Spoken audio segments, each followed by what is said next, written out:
प्यारे बच्चों नमस्कार, जय हिंद। कैसे हो सभी? सभी मस्त हो, तंदुरुस्त हो, हमेशा की तरह फिजिक्स पढ़ने के लिए उतने ही उत्सुक हो। आइए मेरे प्यारे बच्चों, आज हम सीखने वाले हैं इलेक्ट्रोस्टैटिक पोटेंशियल एनर्जी क्या होती है। उसका कुछ टॉपिक हमने देखा था। उसमें हमने ये जाना था कि यदि कोई चार्ज को इन्फिनिटी से हम किसी पॉइंट पर लेके आते हैं तो हमें कोई वर्क नहीं करना पड़ता, मीन्स वहां पर कोई पोटेंशियल एनर्जी स्टोर नहीं होती है। यदि हम दूसरा चार्ज लेके आते हैं पर पहले वाले चार्ज का अब दबदबा होता है, वो आसपास किसी दूसरे चार्ज को नहीं आने देता है, उसके ऊपर या तो क्या लगाएगा, सेम पोलरिटी का है रिपल्सन, अदरवाइज उसको क्या करेगा, अट्रैक्ट कर लेगा। जहां पर वो आना चाहता है वहां उसको नहीं आने दिया जाएगा। इसलिए प्यारे दोस्तों, उसके अगेंस्ट उसे वर्क करना पड़ता है, फोर्स लगाना पड़ता है। तो यदि दूसरा चार्ज लेके आते हैं तो के Q1 Q2 अपॉन दोनों के बीच के डिस्टेंस R, उतनी जो एनर्जी है वो एनर्जी स्टोर हो जाएगी उस सिस्टम के अंदर। यानी दो चार्ज का सिस्टम है, यदि दोनों चार्ज को हम एक पर्टिकुलर डिस्टेंस पे रखें तो वहां पर एक एनर्जी स्टोर हो जाएगी, जिसे कहेंगे हम electrostatic potential energy of the system of two charges. ऐसे ही बच्चों, यदि एक तीसरा चार्ज और लेके आते हैं तो कितना हो जाएगा, के Q1 Q2 upon R12 plus के Q1 Q3 upon R13 plus के Q1 Q2 Q3 upon R23। यानी तीन टर्म अपने पास आ जाएगी और वो पोटेंशियल एनर्जी वहां पर स्टोर हो जाएगी। ऐसे ही यदि कोई हमारे पास स्क्वायर है, रेक्टेंगल है, उसकी वर्टिसेज पे रखें तो पोटेंशियल एनर्जी कितनी स्टोर होगी। ऐसे ही यदि हमारे पास कोई पेंटागन है, हेक्सागन है, ऐसे ही यदि शेप बढ़ाते जाओ, उसके वर्टिसेज पे रखते जाओ और आपको उस डिफरेंट डिफरेंट सिस्टम की जो कॉन्फ़िगरेशन है उसमें डिफरेंट डिफरेंट चार्जेस का एक कॉन्फ़िगरेशन है, ऐसे सिस्टम का हम पोटेंशियल एनर्जी फाइंड आउट कर सकते हैं। एग्जाम में आपसे पूछा भी जा सकता है, एक अच्छा क्वेश्चन बनता है। अब प्यारे बच्चों, इसमें थोड़ा सा ट्विस्ट है, इसमें थोड़ा सा एक और मसाला डाल दिया गया है। अब उस कंडीशन में आपसे पोटेंशियल एनर्जी पूछ रहा है, means electrostatic potential energy in an uniform electric field. यदि हम इन्हीं चार्जेज के सिस्टम को एक इलेक्ट्रिक फील्ड में रख दें तो क्या होगा बच्चों, देखिएगा। तो हमारे पास potential energy, electrostatic potential energy of a system of charges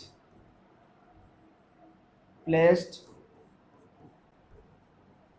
in an uniform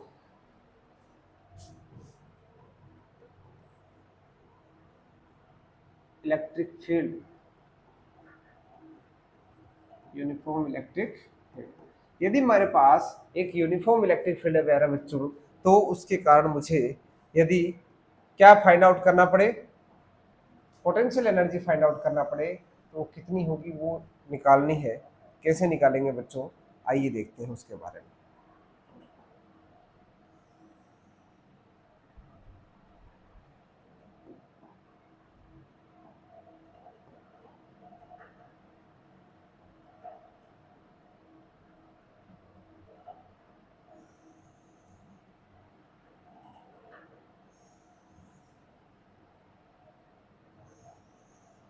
इस तरह से मेरे पास एक यूनिफॉर्म इलेक्ट्रिक फील्ड है और इस यूनिफॉर्म इलेक्ट्रिक फील्ड में मैं चार्जेज का सिस्टम रख देता हूँ।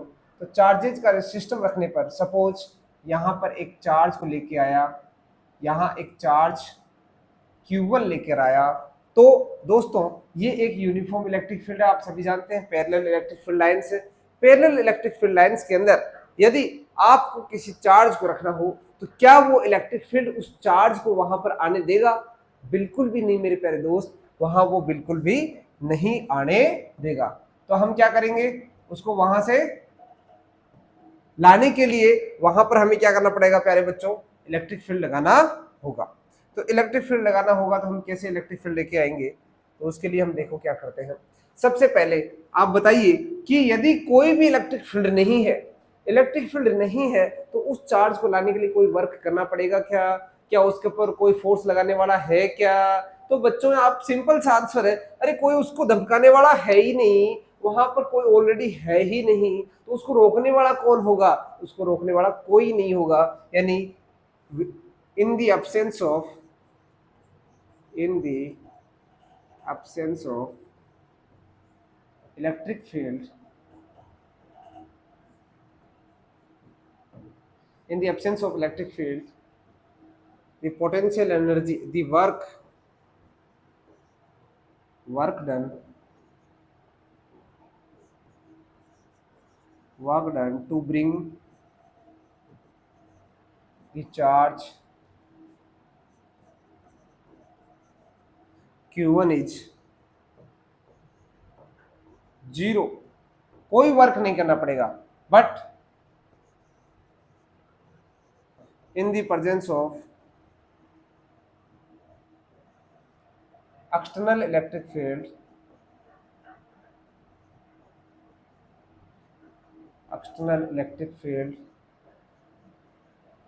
the work done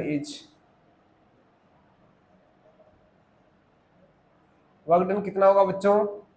W is equal to, आपने पढ़ा है, चार्ज इनटू पोटेंशियल। जिस भी पॉइंट पर आपने रखा वहां पर इस इलेक्ट्रिक फील्ड के कारण कोई पोटेंशियल तो होगा। उस पोटेंशियल की वैल्यू सपोज यहां पर एक r डिस्टेंस पर, ओरिजिन से r डिस्टेंस पर पोटेंशियल कितना है? VR। और VR के कारण वर्क कितना हो जाएगा? Q charge into potential at that point where the charge is placed. ठीक है, इतना वर्क वहां पर आपको करना होगा। अब ये वर्क किसके रूप में स्टोर हो जाएगा प्यारे बच्चों? ये work will, this work will store,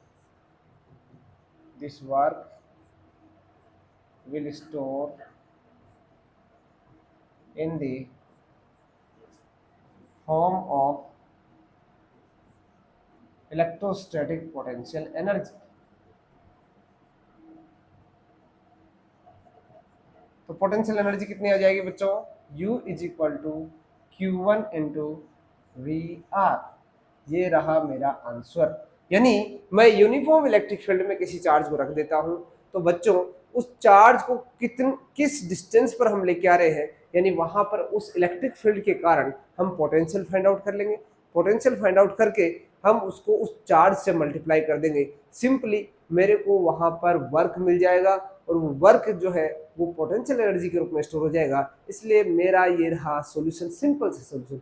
अब इसको थोड़ा सा और घुमा के इसमें थोड़ा सा और मसाला डालते हैं, तो और किस तरह से ये स्पाइसी बनता है। देखिए बच्चों, अब मैं लेके आया एक चार्ज, अब मैं लेके आना चाहता हूं दो चार्ज। देखते हैं दो चार्ज से क्या होगा। तो electrostatic potential, potential energy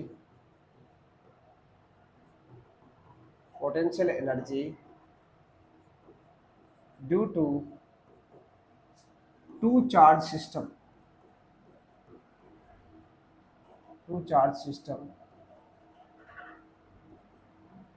in uniform electric fields।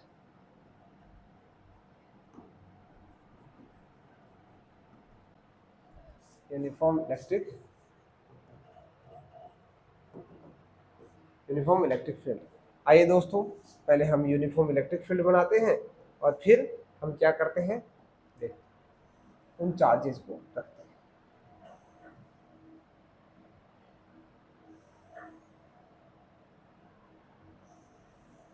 ये रहा मेरा यूनिफॉर्म इलेक्ट्रिक फील्ड, और इसमें मैं अब रख देता हूं उन दोनों चार्जेस को। सपोज पहले मैं Q1 चार्ज लेकर आया यहाँ पर, जिसकी ओरिजिन से डिस्टेंस है R1, तो यहाँ पर जो पोटेंशियल है मैं ये मान के चल रहा हूँ कि VR1 है। ऐसे ही मैं दूसरा चार्ज लेके आया Q2, और दोस्तों Q2 को ओरिजिन से डिस्टेंस पर लेकर आया VR2, R2 डिस्टेंस पर लेके आया, तो पोटेंशियल वहां क्या हो जाएगा? Suppose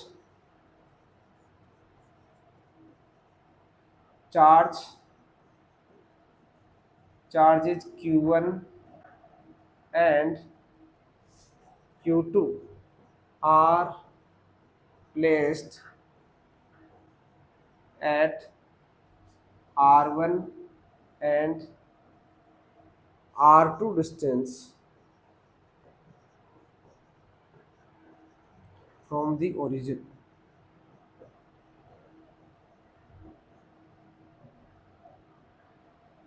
Therefore the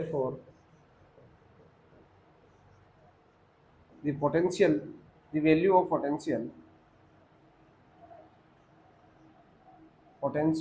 electrostatic potential at R1 and R2 due to uniform electric field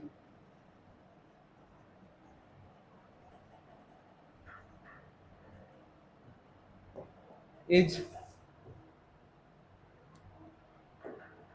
R VR1 and VR2. The values of electrostatic potential at positions R1 and R2 are V1 and V2. So potential energy of the system will be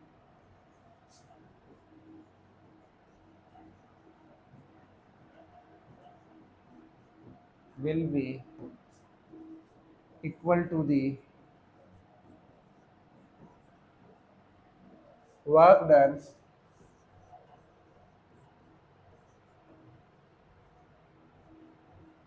by the charges in the system. अब सबसे बड़ी बात यह है कि बच्चों आपको यह बताना है कि यहाँ पर वर्क डन कौन कौन सा है. So there is two type of work done. एक तो इलेक्ट्रिक फील्ड के द्वारा. तो वर्क डन कौन कौन सा है यहाँ पर? Work done by the charges. कौन कौन सा वर्क डन है बताइए बच्चों? यहाँ पर दो वर्क डन है. एक तो work against electric field, uniform electric field, plus work done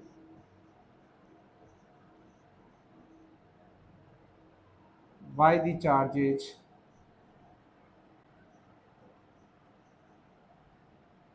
with each other. Charges क्या करेंगे? एक दूसरे पर भी क्या लगाएंगे? फोर्स लगाएंगे. तो वो भी वहां पर भी क्या होगा? वर्क. यानी चार्ज भी नहीं आने दे रहा, इलेक्ट्रिक फील्ड भी नहीं आने दे रहा. दोनों के अगेंस्ट क्या करना पड़ रहा है आपको? फोर्स लगाना पड़ रहा है. फोर्स लगाना पड़ रहा है तो वहां पर एक वर्क करना पड़ रहा है. वो वर्क किसके रूप में स्टोर हो रहा है? Potential energy. तो यहाँ पर बच्चों, यहाँ पर हमारे पास potential energy, total potential energy क्या हो जाएगी? U by the electric field, uniform electric field, और U electric field of the charges by the charges itself. उनके खुद के द्वारा जो पोटेंशियल एनर्जी स्टोर होगी वो वाली. इलेक्ट्रिक फील्ड के द्वारा पोटेंशियल एनर्जी कितनी हो जाएगी बच्चों? बताइए. यहाँ पर Q1 चार्ज है, Q2 चार्ज है. यहाँ पर पोटेंशियल कितना हो जाएगा? पोटेंशियल फाइंड आउट करना है तो हमने तरीका क्या निकाला था? यहाँ पे क्या निकाल लो? एक यहाँ पर एक इक्विपोटेंशियल सरफेस निकाल लो. इसका पोटेंशियल कितना हो जाएगा बच्चों? VR1. ऐसे ही यहाँ पर भी क्या निकाल बना लो? एक इक्विपोटेंशियल सरफेस. इसका पोटेंशियल कितना हो जाएगा? VR2. तो इस तरह से ये जो पोटेंशियल्स है इसके कारण यहाँ पर पोटेंशियल एनर्जी कितनी हो जाएगी? यानी Q1 चार्ज के कारण VR1, Q2 चार्ज कितने पोटेंशियल पर है? VR2. दोनों पोटेंशियल्स अलग अलग है पर इलेक्ट्रिक फील्ड यूनिफॉर्म में ध्यान रखिएगा बच्चों. यहाँ पर आप इजीली देख भी सकते हो. यहाँ इक्विपोटेंशियल सरफेस अलग है, यहाँ इक्विपोटेंशियल सरफेस अलग है. इसका पोटेंशियल VR1 है, इसका पोटेंशियल VR2 है. पर यहाँ पर इलेक्ट्रिक फील्ड देखिएगा यूनिफॉर्म है. यहाँ पर इलेक्ट्रिक फील्ड क्या है? यूनिफॉर्म है. तो यहाँ पर देखिए इसका ये तो आ गया इलेक्ट्रिक फील्ड के कारण उसको उन चार्जेस को इलेक्ट्रिक फील्ड के अगेंस्ट कितना वर्क करना पड़ा है वो तो ये रहा. साथ में दोनों एक दूसरे पर भी फोर्स लगा रहे. तो दो चार्जेस के सिस्टम के कारण यदि वहां पर कोई इलेक्ट्रिक फील्ड नहीं हो तब कितना हो जाएगा? K, Q1, Q2. और दोनों के बीच की डिस्टेंस में मान रखी है R12. जैसे यहाँ हम मान लेते हैं सपोज इन दोनों के बीच की डिस्टेंस कितनी है? R12. तो ये डिस्टेंस R12 यहाँ पर आ जाएगा. तो ये रहा पोटेंशियल एनर्जी. किसके कारण? यदि दो चार्जेज का सिस्टम हो और दोनों को हमने किस में रख दिया हो? यूनिफॉर्म इलेक्ट्रिक फील्ड में रख दिया हो. तो प्यारे बच्चों इस प्रकार हम पोटेंशियल एनर्जी फाइंड आउट कर सकते हैं.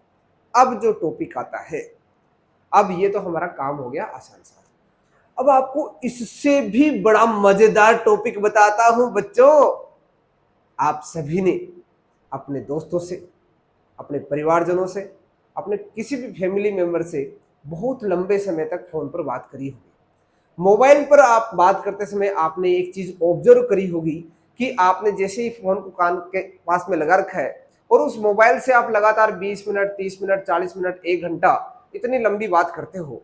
जब अपने दोस्त से इतनी लंबी बात करते हो तो कुछ समय बाद में आपको ऐसा लगने लगता है कि मेरा जो कान है वो गर्म हो चुका है। प्यारे बच्चों, ये जो गर्म होने की घटना है, इन कान जो है वो गर्म क्यों होता है, क्या आपने कभी सोचा है? बच्चे यदि सोचा है तो इसका सॉल्यूशन यहीं पर है। अभी जो नेक्स्ट टॉपिक पढ़ने वाले हैं उसी के अंदर उसका सॉल्यूशन है। आइए उसको हम सीखने की कोशिश करते हैं। तो नेक्स्ट टॉपिक का नाम लिखिए electrostatic potential energy. Potential energy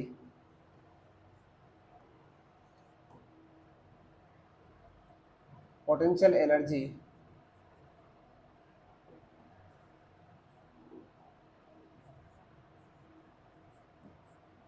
due to an electric dipole. Potential energy due to an electric dipole. तो ये इलेक्ट्रिक डाइपोल के कारण पोटेंशियल एनर्जी कितनी होगी वो हम फाइंड आउट करना चाहते हैं। दोस्तों, ये इलेक्ट्रिक डाइपोल को हम यदि यूनिफॉर्म इलेक्ट्रिक फील्ड में रख दें तो क्या होगा, देखिए उसके बारे में हम जानने की कोशिश करते हैं। इलेक्ट्रिक फील्ड में रखेंगे तो वहां पर उसको क्या करना पड़ेगा, चार्जेस के सिस्टम को वर्क करना पड़ेगा।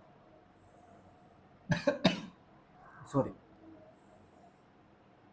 ये मेरा रहा यूनिफॉर्म इलेक्ट्रिक फील्ड और इसमें मैं क्या रखना चाह रहा हूं, एक डाइपोल को रखना चाह रहा हूं। तो डाइपोल रखते ही देखो क्या होता है, एक डाइपोल को मैं इसके अंदर रख देता हूं, यहां पर एक माइनस क्यू चार्ज रख देता हूं, यहां पर प्लस क्यू चार्ज रख देता हूं।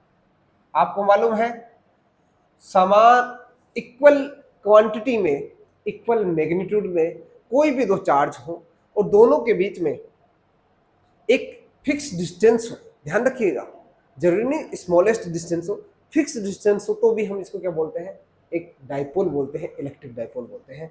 तो ये दोनों चार्जेज एक दूसरे से एक फिक्स डिस्टेंस पर रखे हुए हैं और मान लेता हूं कि मैं ये डिस्टेंस कितनी है, 2a है। ठीक है बच्चों, 2a डिस्टेंस पर ये रखे हुए हैं, दोनों का जो सेंटर है वो यहाँ पर है। ठीक है, इससे ये जो एंगल बना रहा है ये थीटा है, किससे, इलेक्ट्रिक फील्ड से। ये लाइन कौन सी है, इलेक्ट्रिक फील्ड लाइन से, और ये क्या है, एक डाइपोल रखा हुआ है।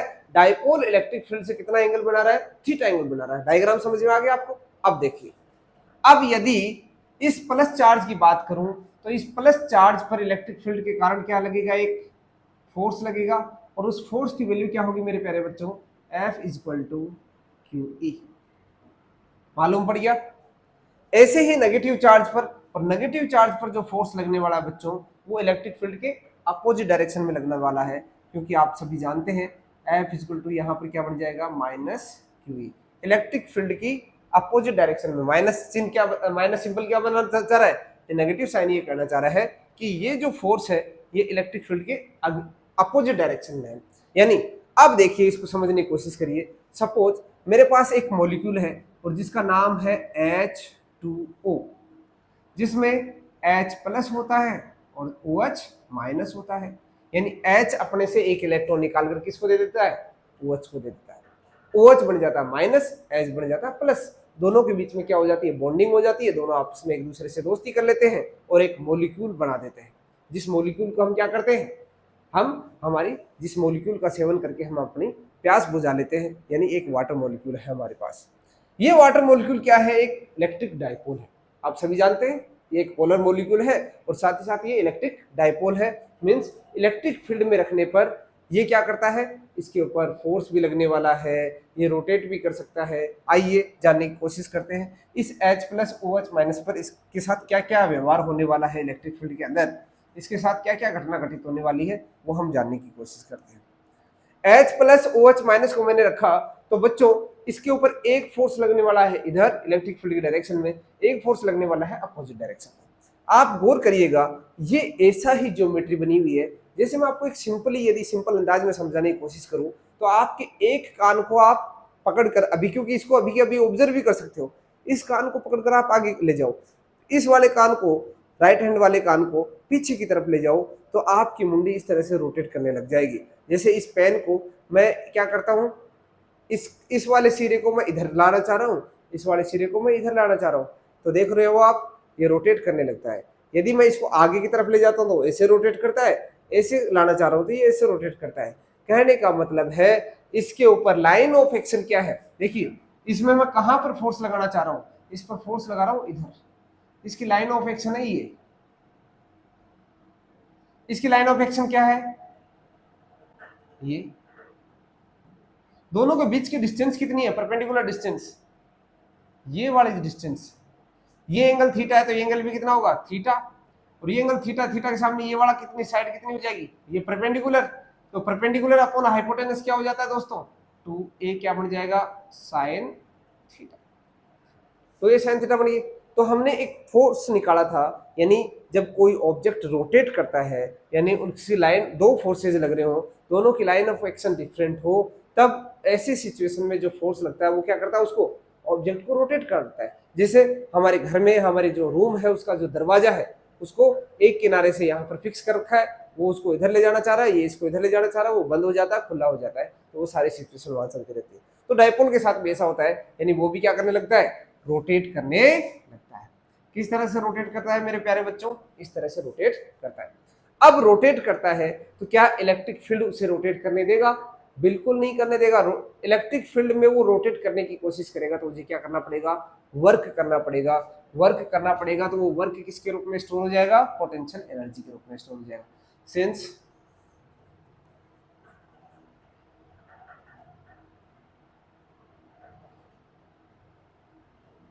Electric dipole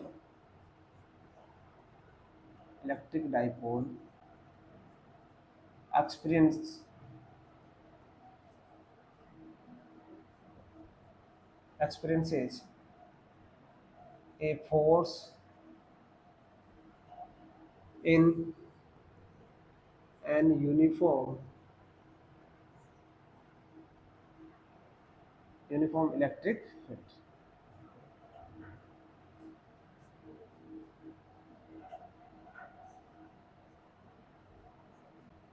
which is called torque।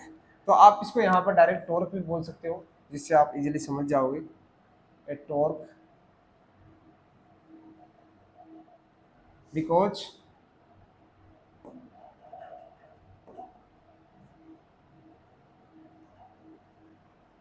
line of actions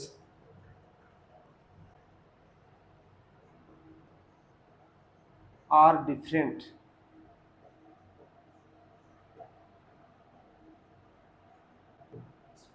on both charges,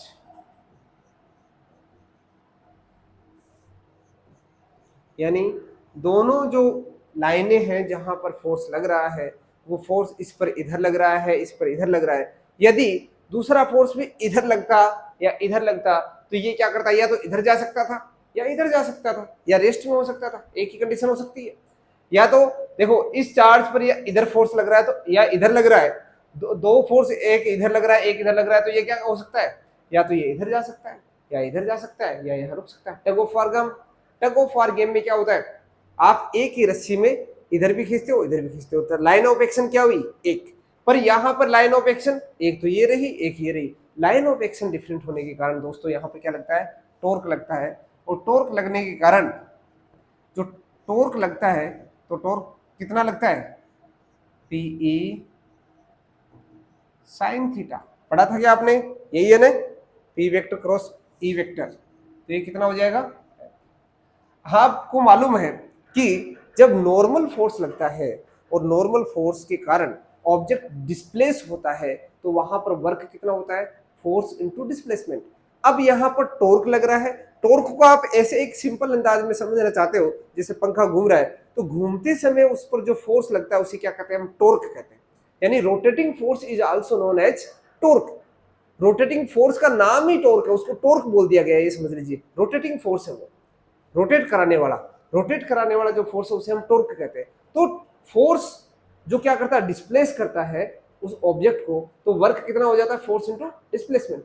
अब ये वर्क क्या कर, ये फोर्स कौन सा है, टॉर्क है, घुमाने वाला। और घूमते टाइम पर कोई ऑब्जेक्ट यानी कोई ऑब्जेक्ट रोटेट करता है तो डिस्प्लेसमेंट होता है, उसे हम क्या कहते हैं, एंगुलर डिस्प्लेसमेंट। एंगल क्रॉस करता है ना, एंगल कवर करता है ना, वो जैसे पंखा चलता है तो एक पूरा रोटेशन करता है तो उसे 360 एंगल का डिस्प्लेसमेंट होता है, यानी वो ताड़ी घूमकर 360 एंगल अपना कवर कर लेगी। तो प्यारे बच्चों ये क्या है, एक एंगुलर फोर्स है, रोटेटिंग फोर्स है, और डिस्प्लेसमेंट यहाँ पर कितना हो रहा है, सपोज डी थीटा हो रहा है। इसको मैं रोटेट कराते समय सपोज ये यहाँ से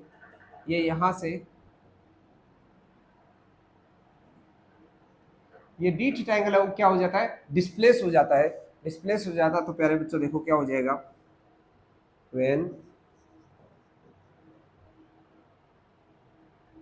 dipole is displaced with del theta angle, then the work क्या हो जाएगा, torque into angular displacement।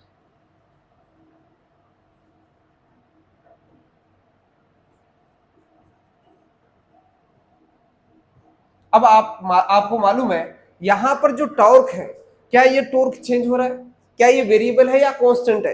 देखो बच्चों P कांस्टेंट है, E कांस्टेंट है, बट थीटा कांस्टेंट नहीं है। थीटा चेंज हो रहा है लगातार, थीटा क्या कर रहा है, वेरी कर रहा है। थीटा वेरी कर रहा है तो प्यारे बच्चों बताइए क्या होगा यहाँ पर, थीटा जब वेरी करता है तो इसका मतलब टॉर्क भी क्या है, वेरिएबल है। और टॉर्क वेरिएबल है, इट मींस इसको हम क्या करना पड़ेगा, हमें इंटीग्रेशन करना पड़ेगा किसके साथ, टॉर्क कितना है, tau D theta. D theta क्या हो गया, एंगुलर डिस्प्लेसमेंट। एंगल में मान के चल रहा हूं सपोज 0 से थीटा डिस्प्लेसमेंट हो रहा है। ये वैसे आप नेचुरली लेना चाहो तो ये 90 से हम क्या करते हैं, इसको हमेशा डिस्प्लेस करते हैं। कहां से, नेचुरली इसको 90 डिग्री से, 90 डिग्री से हम क्या करते हैं, डिस्प्लेस। क्योंकि यहाँ पे क्या होता है, अनस्टेबल स्टेट होती है, थोड़ा सा ही धक्का लगाते क्या करने लग जाएगा, घूम जाएगा वो, है ना। हमेशा उसकी कंडीशन यही होती है, ये स्टेबल स्टेट होती है, यहाँ से इसको घुमाना मुश्किल होता है क्योंकि ये स्टेबल स्टेट में होता है, और यहाँ अनस्टेबल स्टेट में होता है, थोड़ा सा धक्का लगाया वो वहां से घूमने लग जाएगा। तो नेचुरली जो होता है, नेचुरली जो एंगल है वो कितना लिया जाता है दोस्तों, इनिशियल एंगल लिया जाता है 90, और 90 से कितना, थीटा तक इसको डिस्प्लेस किया जाता है। तो बच्चों लगाइए इंटीग्रेशन 92 थीटा, टाउ की वैल्यू कितनी है, PE sine theta D theta. देखो यहाँ P और E क्या है, कांस्टेंट, ये वर्क, और ये वर्क किसके रूप में स्टोर हो जाएगा, पोटेंशियल एनर्जी के रूप में। तो मैं डायरेक्ट लिख दूं potential energy U equal to P और E को मैं ले आता हूँ बाहर बच्चों, ये हो जाएगा 92 theta sine theta D theta. अब बच्चों आपको इंटीग्रेशन आता ही है, साइन थीटा का क्या इंटीग्रेशन होता है, माइनस का कोस थीटा। इस माइनस को मैं ले आता हूँ बाहर, ये हो जाता है 92, सॉरी इंटीग्रेशन हो जाएगा तो सिंपल का काम खत्म हो जाता है। तो आप यहाँ पर रख दीजिए डायरेक्ट कोस थीटा। अब कोस थीटा कहाँ से कहाँ, 90 डिग्री टू थीटा। देखिए लिमिट रखिए माइनस PE, पहले upper limit cos theta minus lower limit cos 90 degree. Cos 90 की वैल्यू बच्चों कितनी होती है, कोस 90 की वैल्यू होती है 0। तो इसकी वैल्यू कितनी आ जाएगी, potential energy that will be minus PE cos theta. इस वैल्यू को हम potential energy due to dipole हम काम में लेंगे, यानी ये पोटेंशियल एनर्जी एक नेगेटिव वैल्यू आने वाली है। और ये जो वैल्यू है ये किसके रूप में स्टोर, जो ये वैल्यू है, यानी जब हम एक डाइपोल को यूनिफॉर्म इलेक्ट्रिक फील्ड में रखते हैं तो इतनी एनर्जी वहां पर स्टोर हो जाएगी बच्चों। इस तरह से हम इसको फाइंड आउट कर सकते हैं। यदि आपको ये फाइंड आउट करना हो कि θ1 से θ2 है तो यहाँ से θ1 से θ2 करोगे, θ1 से θ2, पहले θ2 फिर θ1, ठीक है, पहले ऊपर θ2 फिर θ1 कोस θ2। तो वहां पर यदि उस कंडीशन की बात करें तो मैं दोनों कंडीशन लिख लेता हूँ। कंडीशन डायरेक्ट मैं यहाँ पर लिख देता हूँ, पोटेंशियल एनर्जी कितनी हो जाएगी, माइनस PE लिमिट बच्चों नीचे क्या है, θ1 θ2। तो यहाँ ऊपर क्या लिख दिया मैंने, कोस θ2 माइनस कोस थीटा। अब देखिए बच्चों इस माइनस को आप अंदर लेके जाओ तो क्या बन जाएगा, PE cos theta 1 minus cos theta, ये क्या हो जाएगी, पोटेंशियल एनर्जी। एक जनरलाइज्ड टर्म की बात करना चाहें तो हमारे पास ये आ जाएगी, यानी एक डायपोल जो है उसको हम यूनिफॉर्म इलेक्ट्रिक फील्ड में रखते हैं तो वो वहाँ रोटेट करने लगता है। रोटेट करने लगता है मीन्स उसे वहाँ पर कुछ वर्क करना पड़ेगा, वो वर्क पोटेंशियल एनर्जी के रूप में स्टोर हो जाएगा। किस एंगल से किस एंगल के बीच में वो रोटेट हो रहा है, जिस टाइम पर आप इसको ऑब्जर्व कर रहे हो वो एंगल आप वहाँ पर रखो, आपको वहाँ पर पोटेंशियल एनर्जी की वैल्यू मिल जाएगी। अब दोस्तों क्या इसका हमारे डेली लाइफ में इसका यूटिलाइजेशन है? बिल्कुल, बहुत, हर मोमेंट पर इसका यूटिलाइजेशन है बच्चों। जैसे मैंने आपको बताया कि आप मोबाइल पर बहुत समय तक के लिए 1 घंटा 2 घंटा जैसे बात करते हो, आधा घंटा बात करते हो, तो फोन को, मोबाइल को आप कान के पास में लगाते हो। हमारी बॉडी के अंदर वाटर मॉलिक्यूल का रेशियो बहुत ज़्यादा होता है, क्योंकि 70% हम मानते चलते हैं कि 70% से अबव हमारी बॉडी के अंदर वाटर मॉलिक्यूल होते हैं। बाकी जो पोर्शन है 30% में बाकी सारी चीज़ें आ जाती है। तो वो ये जो वाटर मॉलिक्यूल है, वाटर मॉलिक्यूल एक डायपोल होता है। वो डायपोल को जैसे ही इलेक्ट्रिक फील्ड मिल जाएगा, इसको बच्चों बड़ा बड़ा मतलब दुख होता है, जैसे ही इलेक्ट्रिक फील्ड में इसको रखोगे इसे क्या करने लगता है, घूमने लगता है, इस पर टॉर्क लगने लगता है। ये घूमने लगता है तो बच्चों आपको मालूम है जब जब भी वर्क होता है फिजिक्स के अंदर, हम जब जब भी वर्क की बात करते हैं तो वर्क जो है वो किसके रूप में स्टोर होता है, पोटेंशियल एनर्जी के रूप में। अब क्या हम 100% उस वर्क को पोटेंशियल एनर्जी के रूप में स्टोर कर सकते हैं? जैसे मैंने लास्ट लेक्चर के अंदर बताया था कि मोटर को, इलेक्ट्रिक मोटर को चलाकर हम नीचे की पानी के टैंक से ऊपर के पानी के टैंक में पानी को पहुंचा सकते हैं। साथ क्या होता है, उस मोटर को चलाने पर वो क्या पूरी की पूरी इलेक्ट्रिकल एनर्जी उस पोटेंशियल एनर्जी में कन्वर्ट हो जाती है? बिल्कुल भी नहीं बच्चों, क्योंकि मोटर गर्म भी होती है, आपने ऑब्जर्व किया होगा, क्योंकि वहां पर हीट भी निकलती है, वहां एनर्जी लॉस भी होता है। जो एनर्जी लॉस है वो डिफरेंट डिफरेंट फॉर्म में होता है। ज्यादातर जो एनर्जी लॉस है वो किसके रूप में होता है, एक थर्मल एनर्जी के रूप में होता है। थर्मल एनर्जी यानी टेम्परेचर हो जाता है, हीट हो जाता है। तो यहाँ पर भी यही कंडीशन होती है, यहाँ जो वर्क है वो एनर्जी के रूप में स्टोर तो होगा परंतु कंप्लीटली नहीं होगा, कुछ एनर्जी लॉस भी होगी। और वो एनर्जी लॉस किसकी फॉर्म में होगी बच्चों, वो हीट की फॉर्म में होगी। तो हमारा कान लगातार फोन पर बात करने से गर्म हो जाता है। ये है इसका एकदम सटीक जवाब। समझ गए होंगे आप। तो इस तरह से बच्चों ये चैप्टर हमारा कंप्लीट होता है। ये चैप्टर का लास्ट टॉपिक था, ये टॉपिक को हम कंप्लीट कर चुके हैं। नेक्स्ट चैप्टर जो है जिसको हम बोलते हैं इलेक्ट्रिक करंट यानी करंट इलेक्ट्रिसिटी, उसको हम पढ़ने वाले हैं जानदार शानदार तरीके से।